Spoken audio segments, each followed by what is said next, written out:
Ready to go. Okay, David. Now this is not a new appointment. This is a reappointment. Tell us why you like to stay on this board. Well, so this is my second time around with the reappointment process. Actually, I was due to be reappointed, I want to say maybe about 2 years ago. That was during the Scott administration. And, I was really conflicted and torn between whether I wanted to continue on the EAC, because it seemed at that time that the then administration really didn't care about us and what we were trying to do for the city. I mean, it took 2 years for our then chair to even get an audience with the mayor. Things are different now.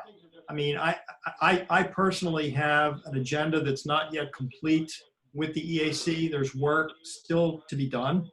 And, when I go back to 2009, 2010, when I first joined the EAC, there were a lot of well-intentioned people who were on the committee, but nothing ever seemed to get done. We'd show up for these meetings and, people would gripe and complain about what's going on. And there was a group of us back then that said, we need to kind of refocus who we're attracting to the EAC going forward.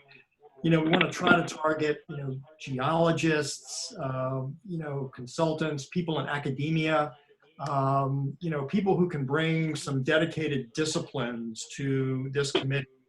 And when I look back over the last 10 years, I think we've accomplished that. And that wasn't my personal goal, but, it was a goal that several of us shared as we thought about ways that we could reinvigorate the EAC and really make it a force for change going forward. I think we've now accomplished that. And one of the big areas that we're now starting to look at that we haven't looked at over the course of the last 10 years is the whole area of sustainability. And, we have a number of really good people now on the EAC with backgrounds in that area that are starting to move the city forward in a new direction. So the long answer to your question, Strat, I think from my perspective, there's work that still remains to be done that I'd like to be a part of. So that's why I'm asking to be reappointed. I'm glad you made these comments. Council has been making the same comments for the last 6, 8 years, and everything was just at a standstill. We have moved further on appointments to commissions and boards in the last 4 months than we've done in the last 4 years. And again, welcome. Thank you. Anything else for us? No, that's my pitch. Glad to be a part of this process. As I said, there's a lot of work still to be done, and I'm re-energized with the new administration and all ready to go for another 3 years. Thank you, David. Hi, David. It's Johanny. Yes. May I ask a question, Strat? Certainly. So first, thank you for your service and dedication. And what are some of the goals for the next couple of years? So, the big thing we're really working on right now is, the whole area of, energy, emission reductions, and, how the city of Reading fits into that process. And, we are so blessed to have 2 people on the EAC. Well, really, everybody who's a member of the EAC contributes to this process. But, we're blessed with our current chair, Scott Case, who is a nationally recognized sustainability expert. I mean, he has clients all over the United States, and he's a local boy. And, we're just blessed to have him chairing the EAC right now. The other member who has really given us a shot in the arm the last couple of years is Kathy Curran Myers. Kathy is a former lawyer with DEP, and her specialty at DEP was policy. I mean, her goal as a lawyer was to help develop policy for the department, and she's been teaching sustainability over at Alvernia now for the past couple of years. So, really with the 2 of them involved with this process, we now have a team in place that I think is going to give us some good results for the city in the whole area of sustainability. And, sustainability is not just, energy and reduction in emissions, but, there's a whole lot that goes into that we're now just starting to explore. And I know council has passed, some resolutions on our behalf in this area. So that has really been consuming a lot of our time and will continue to do so going forward. Yeah. Okay. Strat, may I ask a question, please, sir? Go ahead, Marcia. Okay. First of all, Dave, it's been great to be able to attend the meetings, and I have seen the growth of the EAC, and your leadership has been superb. Where do you see, you mentioned one priority, other priorities for the EAC moving forward? We obviously continue to be a resource to City Council. I mean, when you look back at our charter, that's why the EAC was created. So, if environmental issues come before council that require our expertise, we're there as a resource for council. The one issue that just recently came to the fore again as a result of Exide's bankruptcy is the whole issue of Bernhardt's Park. Exactly. And I actually just spent a half an hour on the phone this afternoon with EPA's lawyer in that bankruptcy process to get a better understanding of where things stand. And, the city's solicitor's office has already reached out to me for, some guidance in this area, and I need to give them a call now in light of this phone call I had today. But this obviously is coming to the fore again because of DEP's requirement that we breach the dam at Bernhardt's and lower the reservoir. Mhm. And, as a result of that, we're now looking at the possibility of, some retesting and additional remediation that may be required out there. And to be candid, there's not a whole lot of money left to handle the additional work that may be required. So, I really see the whole issue of not only Bernhardt's Park, but, I know the Water Authority is starting to address legacy lead issues in our drinking water supply throughout the city. I've done a lot of work in the lead area over the course of my 30 years as an environmental lawyer. So that's kind of a pet project of mine to see that forward because, I was asked as soon as I got on the EAC back in 2009, 2010, Linda Kelleher asked me if I could get more actively involved with the Bernhardt's remediation. The city had just entered Act 47 and, couldn't afford to pay a lawyer to assist with that process. So, I mean, I've really been doing this, pro bono over the course of the last 10 years. It's part of my giving back.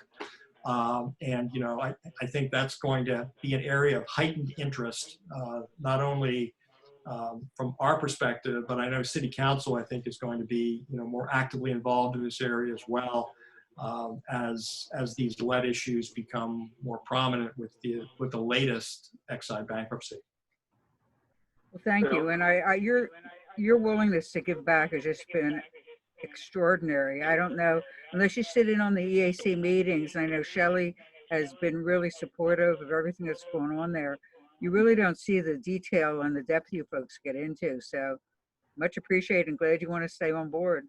Thank you. David, really quickly. Oh, sorry, Strat. Can I say something really quickly? David, I'm sorry to interrupt here. We'll be in touch with you soon because I actually have a number of questions about that bankruptcy. So we'll be reaching out to you and we'll schedule a time to speak. Great, wonderful. Thank you. David? Yes. I was looking at you in the 80s when you were still at Albright, okay? You remember those days? I remember you well, yes. Not And because I was so ever in glad- trouble. Well, you weren't in trouble. You were just one of the guys, okay? Yep. But I knew we need people like you, and we needed people like you. And I'm so very glad that you originally decided to come on board and now decided to step one foot further and try another 4 years. How's that? Good. Thank you, David. Thank you for the vote of confidence. Anyone else? Johanny, I just want to say thank you again. I love your energy and your enthusiasm. I very much appreciate it. So thank you for your interest to continue to serving. Thank you. And you're just like him. Thank you. Anyone else? Shelley, you want to fill him in? David's gone through the process before, and he and I communicate pretty regularly since I'm the staff liaison to the EAC. So we will be in touch with David. All right. Okay, thank you again, David. All right. So long. Bye-bye, everyone.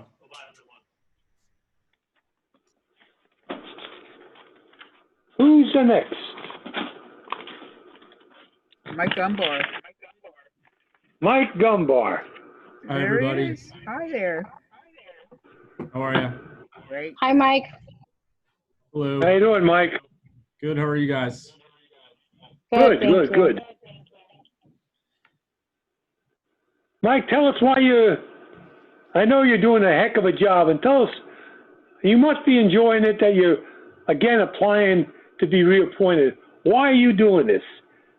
Give us some.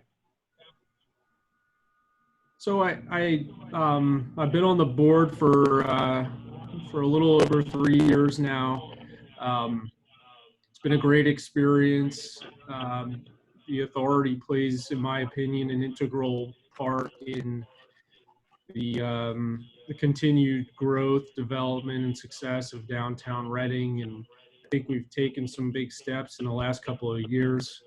Unfortunately, we are obviously going through quite a challenge now with the last couple of months with the pandemic. We haven't been able to have any events or anything like that. So we have a lot on our plate right now trying to juggle everything there. But, you know, hopefully it's just a little blip on the screen and we'll get back to it as soon as possible and get back to bringing some world-class events to the city and to the county and give everybody a reason to come downtown and spend their money, hopefully, and get the economy moving again here. So it's a great board that we're on. It's a nice collaboration between the city and the county.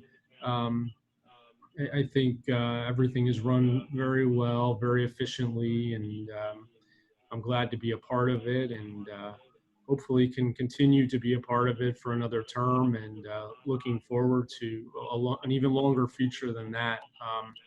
I am currently the vice chairman of the authority. I can't speak for the rest of the board, but we are constantly thinking about succession planning, and there was potential to have myself voted as the chairman coming up when we reorganized at the start of our fiscal year. But because of all the challenges that we're going through right now, my position was that it just wasn't the right time for a change of the guard, and we just needed to keep the current slate of officers in place for at least one more year, and hopefully get this thing grounded and back to normalcy in a year, revisit that. But I just wanted to bring that up because I'd like everybody to know that I do foresee myself as hopefully a permanent fixture for as long as possible with the authority. Okay, anything else, Mike? No, that's it. I mean, I just as a resident of the city, I'm proud to be a part of it and to contribute in any way that I can. And I'm thankful for council and the mayor's office for appointing me in the first place 3 years ago. And like I said, I hope to be reappointed again as well too. So that's pretty much all I have, unless there's any questions. Sure. No, all I hear is good things concerning that board. Anyone else? Yes, I have some questions. Actually, just some dialogue with Mike. I think you spoke about, one of my questions was going to be about where you folks were with all the challenges of not being able to keep the arena open. But what I was looking at, was there any discussion about the direction with the partnership with Alvernia and that moving ahead and how that might impact the Convention Center Authority? Yeah, that's a great point, and I should have brought that up. One of our newest members on the board is Dr. Rodney Ridley, who's in charge of the engineering school and engineering department, which is basically going to be the anchor, as far as I know it, of College Town building on Penn Street. So obviously we're excited about any additional growth development within the city, but I think we're as hopeful as everyone else is that this project is a huge success for Alberni, because that will just pay dividends. I was just thinking it offers a real opportunity for different types of entertainment that might be more college age focused, that there'll be a bigger draw. Absolutely. Yeah, I mean, we're always trying to be as diverse as possible with our entertainment that's coming to both the Performing Arts Center and the arena. But yeah, I agree with some more students and some younger generation hopefully housed there. That'll be another sector of the population that we can appeal to. And I don't know how many of you know, but we also own the former Pearl Vision building next door. We got some grant funding 2 years ago from the state to renovate and rehab that building. We are working hard to try to find a tenant for that. Something in the hospitality, restaurant, bar industry. Obviously, that's a challenge right now as well too. But we're hoping to parlay that soon into another place for gatherings, for events, and for fellowship amongst everybody. Yeah, I've been taking peeks into that. That is just an outstanding renovation that was done there. Yeah, it's a beautiful building, and they really did a great job of keeping the character and the unique nature of it. And we have some special plans hopefully for it. One day we'll be able to reveal some extra things that we were able to keep intact, for the historical nature of it as well too.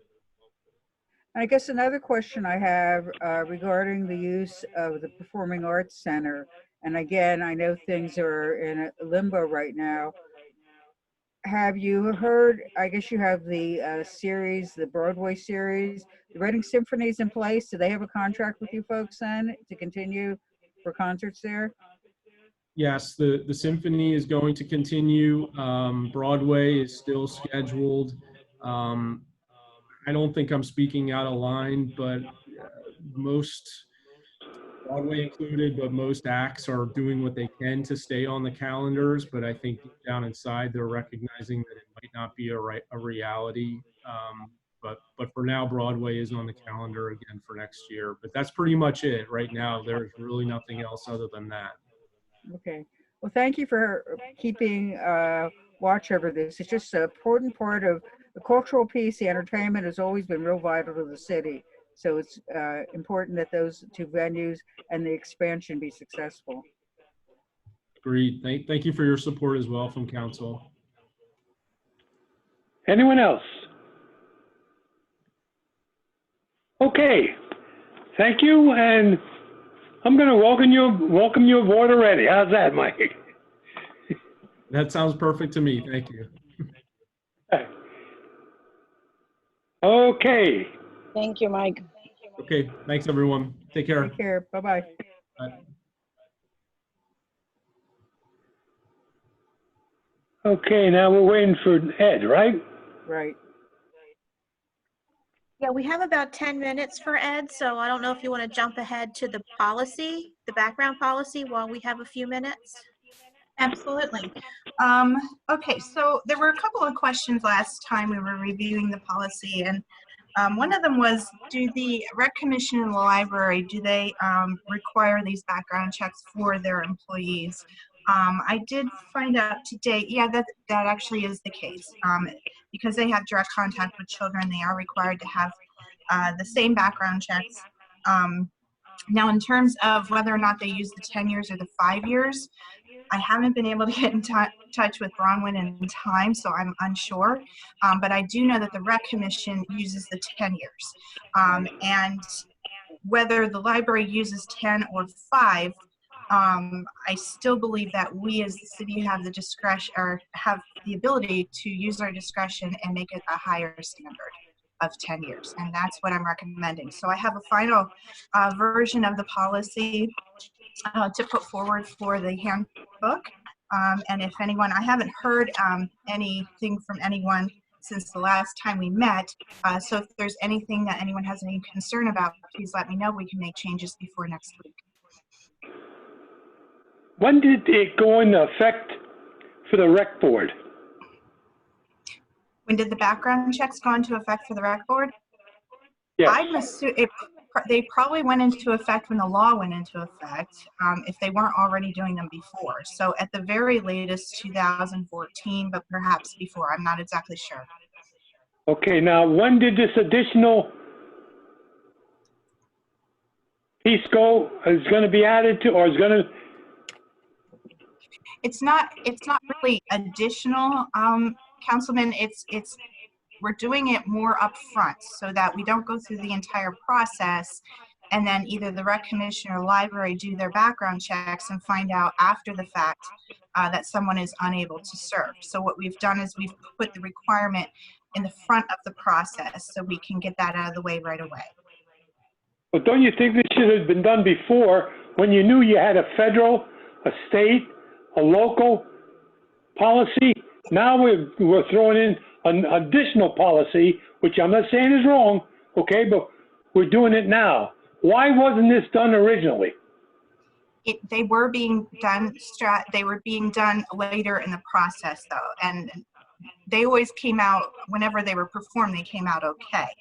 At this point, we just thought it would be a good idea to do this ahead of time so that we're not putting folks forward who in the end are not going to qualify. Yeah, I know all about it, yeah. Okay, Elizabeth Johani here. Hi, Johanny. Are you going to email us this policy for us to review?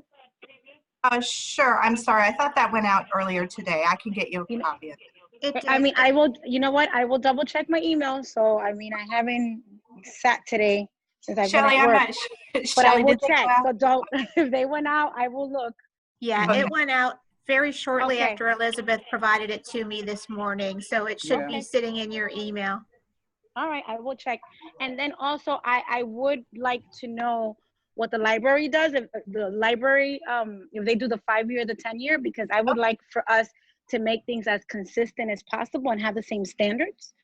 And if I'm understanding Strat's question, is he asking, and I agree that all background checks should be done up front, even before the person or any candidate is interviewed. I think they should be properly vetted before they're interviewed.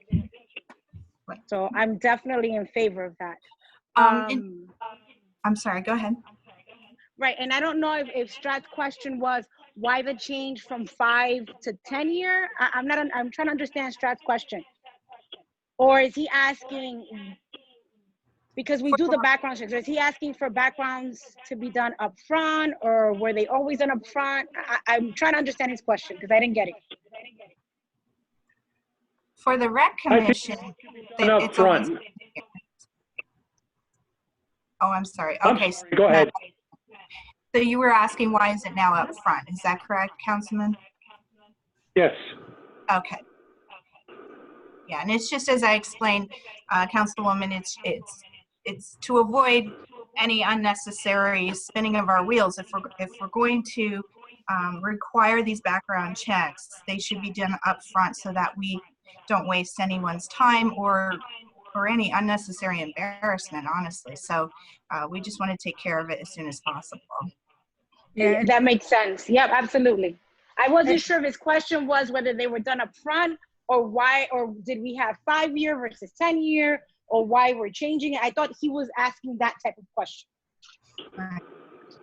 and just clarification, because I think the point that Strat made at the beginning of this meeting was the fact that we're moving forward very rapidly now. And unfortunately, we had to, with this whole process, inherit some of the shortcomings from the past 2 administrations where things weren't being vetted properly. There was no rhyme or reason for how things happened. So I really appreciate Elizabeth being able to get us on a clearer path now. And indeed, you shouldn't, it's just like when you do a job interview, you look and make sure that person's met all the criteria before you call them into an interview. Okay, and if they don't, then they're not qualified. So it's only fair to the candidates to have the vetting occur up front rather than after they're interviewed and then say, whoops, guess what? Now you can't move forward. I was very embarrassed by that happening.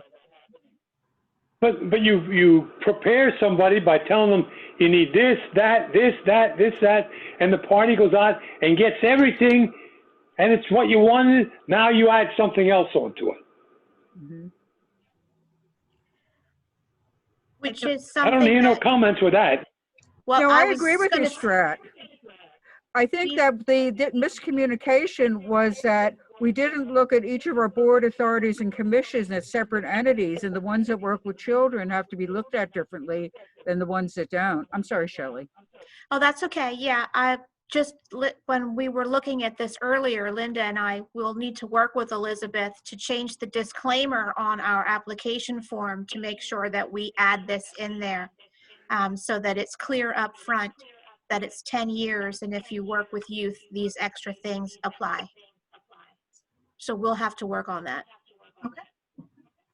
Now, is this something that we're voting on at a meeting to change the policy, or is this the nominations committee that decides?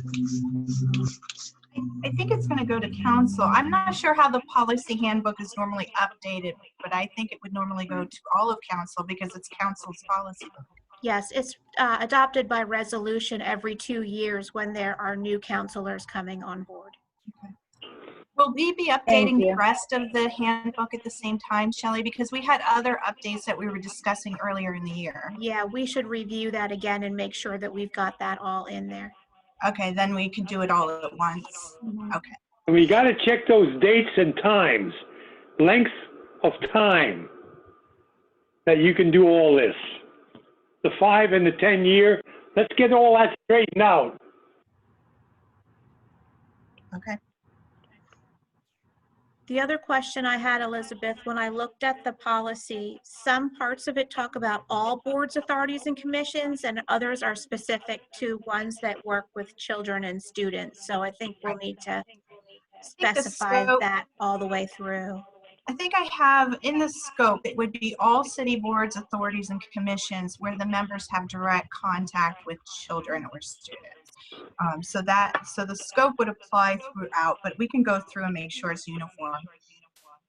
I think that would be helpful for everyone, just to keep everything consistent. Sure. Anyone else? Mm-mm. Okay, thank you. Is Mr. Stock here yet? Don't see him. Not yet.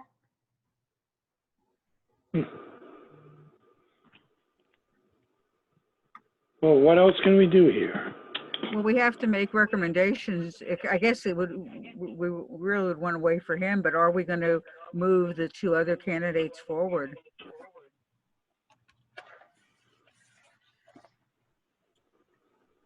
We're going to have to, I guess.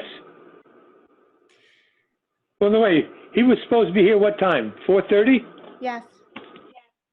Well, it's only 4:30 right now. Let's give him a couple minutes, please. I do have one other question while we have a moment. I have received recommendations from the mayor on the youth commission appointments. So my question to the committee is, do you want to do them several candidates in a block of time, or do you want to do each of them separately because there are 11?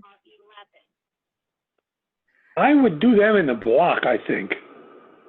You know, I understand that for efficiency, but to be fair to these young people and to get them prepared for the process, I think if we do it and just limit our time for a certain amount of time per candidate, we might be able to get all 3 of them separately. Because if not, you're going to lose what they individually bring to the Youth Commission. Do you I want them agree for with Marcia. 10 minutes instead of 15? Yeah, that would be good. And do we want to add some additional meeting times so that we can get them started? I think that will be necessary. I'm okay with that, of allowing additional time for interviews. That's fine. Okay, then I Shelley, will be, I'm sorry. that's okay. I was gonna say, I'll poll everyone by email to find out your schedules and when we can add a few dates to get those done. I became aware of a candidate, and I think they communicated with the city that had moved his name forward for the youth commission and hadn't been contacted. Do you know, you can give me his name offline and I'll Okay. follow up. Yeah, I just thought it was unfortunate because when you have people that are interested, and I'm not sure, what might have happened. So I'll provide that for you then. Okay, thank you. And I also wanted clarity with the youth commission. And I know, and Shelley's been supportive of, I've been trying to find different candidates for District 2. Either they've moved or they've taken on a job and that hasn't happened. So I didn't know how it was coming forward with the candidates, whether they're representative of all of the city or not. So far, we have representatives for every district except 2. We actually have more than enough for all of the others. So they will be representative of the different neighborhoods. Would it be smart to, if we have additional candidates and we're not filling everything up, we could take these additional ones and put them on the districts that are shy right now, and maybe next time around we could fill those districts with somebody from that district? I would recommend that some of the young people that are representing the districts, like if there's extra ones, then maybe they be part of a subcommittee. But I think that we should have equal representation throughout the city. And Marcia, I'll be more than happy to help you identify some young people in your district. Oh, good. Okay. Yeah. Because like I said, the people that I reached out to, and I really am proud of them because they've been able to move ahead with their careers, but it hasn't given them time now to do what they wanted to do. So why don't we talk offline, Johanny? And I also am waiting for some resumes from the guidance counselors for a couple candidates too. Nice. So, and Okay, I agree will with do. you, Johanny, about the idea of there's always room for activity. So I would rather see the city be balanced, but still make them feel that they can be a part of something that the youth commission, and they can certainly, even if they aren't officially appointed, just like I did when I wasn't appointed to a commission, I attended the meetings anyhow, just to gain experience. Hello, this is Ed Stock. Hey, Ed. Where you been, Ed? This is Strat. Yeah, hi, Strat. I couldn't get into the video, so I had to call in. Sorry if I'm a little late. Okay. Okay. Welcome back again. Tell us why you want to stay on this board. Well, truthfully, it does not require, I mean, I'm busy with my professional life. The board does not require huge amounts of time, but it is a way for me to provide some service to the city, and within my abilities and availability. And I've been on the board, I don't know how many years now, and we have a pretty good board, and I think generally are functioning well, so I would like to continue to serve on it. And we're getting some good candidates, believe me.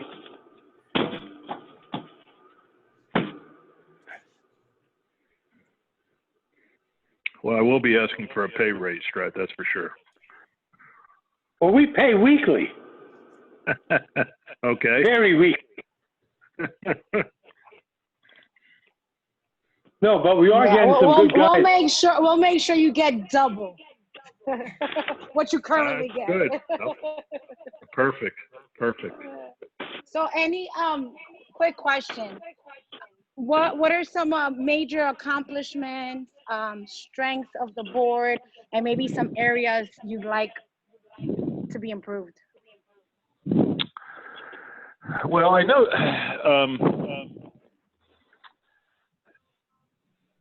I would say that one of the areas that could be improved, quite honestly, is, I mean, again, I don't honestly recall how many years I've been on the board, but we've had somewhat of a revolving cast of individuals from the department itself. And it's not every meeting, but somewhat sporadically members of the department, have attended. Originally it was Madison Winchester he was pretty regularly attending. And then of course he left the department, and then, we've had a variety of people since then. And, I always find it helpful, to be truthful, that, when somebody from the department is there, because, while we're an independent board to, chartered to do what we're supposed to do in terms of the civil service testing and administration of the lists, the truth is, we're doing it for the city and for the department. And so I always find it helpful when somebody from the department can provide their perspective on whatever the issues are that are before the board. So I would say that was, if I had if I were king for a day, I would look for some more participation by the department itself in terms of the interaction with the board. Primary accomplishment, I would say that we've done a pretty good job of, keeping, I know, and we get very good support from the city itself, from Holly Golden. But I think we've done a pretty good job of keeping the lists of eligible candidates current and up to date. And I think we've been responsive when the lists become exhausted or starting to run low. I think we've been very responsive in terms of getting the testing availability out there, and I think we've done a good job of providing support to the department from that standpoint. Ed, is there much talk at your meetings about expanding diversity? I wouldn't say much talk, Strat. There has been some. I think that's an issue that we as board members are very conscious of. I honestly don't know. That would be an area that, some interaction with the department and even maybe city administration might be of value, because, our scope of responsibilities is fairly narrow, but I think that's an important issue. And I don't think the Civil Service Board necessarily should be taking the lead alone on that, but rather working with the department and the administration from the city, and doing everything it can to, increase the diversity of the candidates who are taking the tests and who become eligible to be hired. So, yes, that has been discussed. I think we could do a better job with that, truthfully. Well, I don't know if you know this, but I've always been one of the pushers of diversity in the city, with the fire department, the police department, and every department we have. And I've been fought tooth and nail concerning this, but I will continue to push for this. I think it's important. I do too, absolutely. To the city. So how do we get that? So I heard you said we need more police to serve on the board, or more representation of the police department on the board? Not sitting on the board itself. No, it's not quite correct. Not sitting on the board itself. The board, no. But rather getting interaction from the department in terms of trying to, we show up once a month for a meeting. We meet in the Penn Room. it's 3 board members, it's the, the support staff from the city and the solicitor. We're sort of an island out there by ourselves. I don't know what's going on inside the department or what the needs are of the department or what the issues are that the department is facing unless somebody from the department is there to interact with us so that can bring the issues to our attention and we can try to address those issues as best as possible. So the point I was making is I find it valuable as a board member when either the chief or one of the captains, and especially if they attend the meeting regularly, not just show up from time to time, but rather are there every month, I find it valuable to, have somebody from the department speaking to the issues so that we can better understand and know the issues and then address whatever needs to be addressed with respect to those issues. Otherwise, we're sort of, we're out there by ourselves. I mean, I'm a lawyer by day. I show up as a volunteer for this board. I have no idea what's going on inside the police department, what their needs are or their issues are unless they tell us. And I just find it valuable when they are there to be able to share with us, hey, we're struggling with, certain things, or we would really like to try to address certain issues. That's what I find very valuable to be a better board member. And Ed, this is Marcia. I believe it's well stated, and considering the times where the role of law enforcement is so much being scrutinized, I think it would be important at your board level that issue be able to be discussed so we can be proactive about the situations and what policies might need to be looked at. But again, you need to have more in-depth knowledge of what's going on in the department to be able to provide that. Yeah, for It sounds example, like a liaison. Oh, sorry. Right, a liaison, exactly. Yeah. Yeah. And we've had liaison people in the past, but their attendance is sporadic. We meet the first Thursday of every month. Not every meeting is somebody from the department there. And it's been different people, and I understand there's been turnover. I'm not being critical of anybody in that regard, but I just, I'm just expressing, in response to a question. I think that's an area where I would find it personally valuable as a board member to be able to have a liaison, a consistent liaison from the department who can share with us, the department's perspective on issues.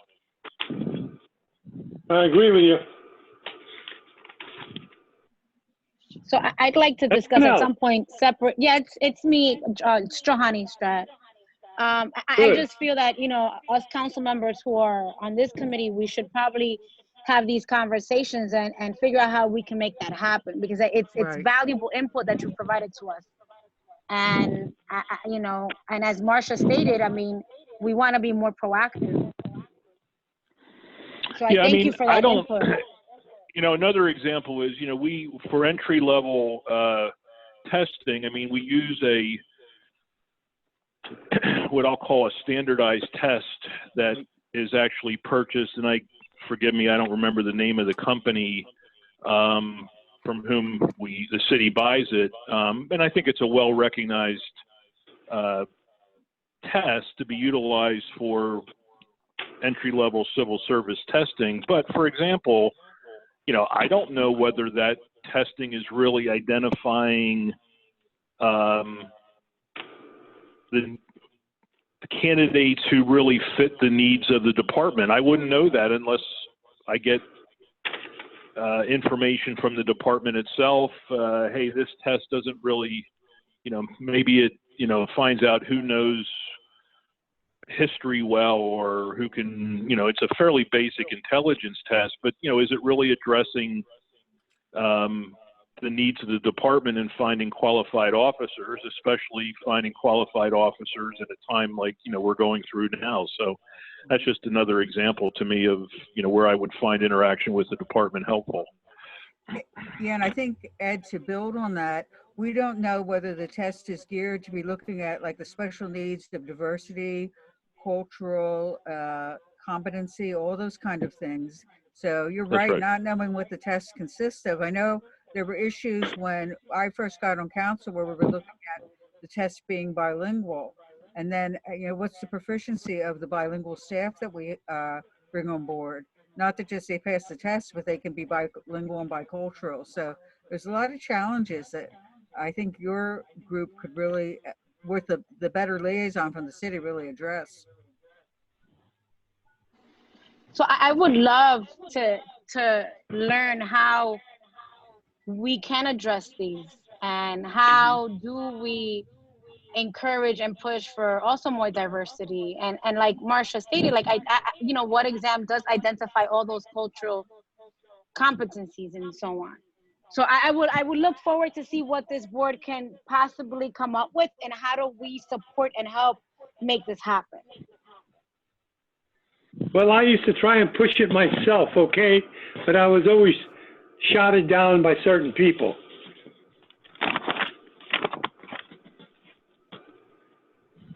Anyone else? So yeah, my last question, are you up for the challenge, Mr. Stock? Well, we have a good board, so actually, if anything, I'd like to see the board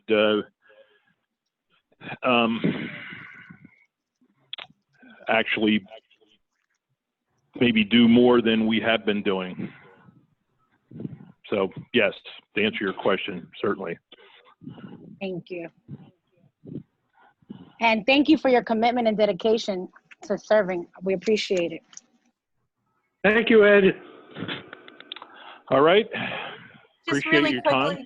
really quickly, Ed, it's Elizabeth. I'll be in touch with you. I'll, if no one minds, I can share your ideas or concerns and see if we can maybe try to get more consistent representation there from the department so that your board is able to function at its best. Yep, that would be great. Thank Okay. you. I'll be in touch. Okay. Anyone else? Where are we at with the agenda, Strat? Are there any other topics we need to That's cover? it. All right, I'm going to hang up. Thanks for everybody. Bye, Ed. Thank you. And thank you, Elizabeth, for taking the lead. Sure. Because I think it's important that we Yes. take into consideration his recommendation. Absolutely. And I think, Johanny, by doing that, we can really be, how can I say it, an example of how we work together to be proactive around situations than wait for them to occur and become a serious problem. Absolutely. Yep. So That's it. Anyone else?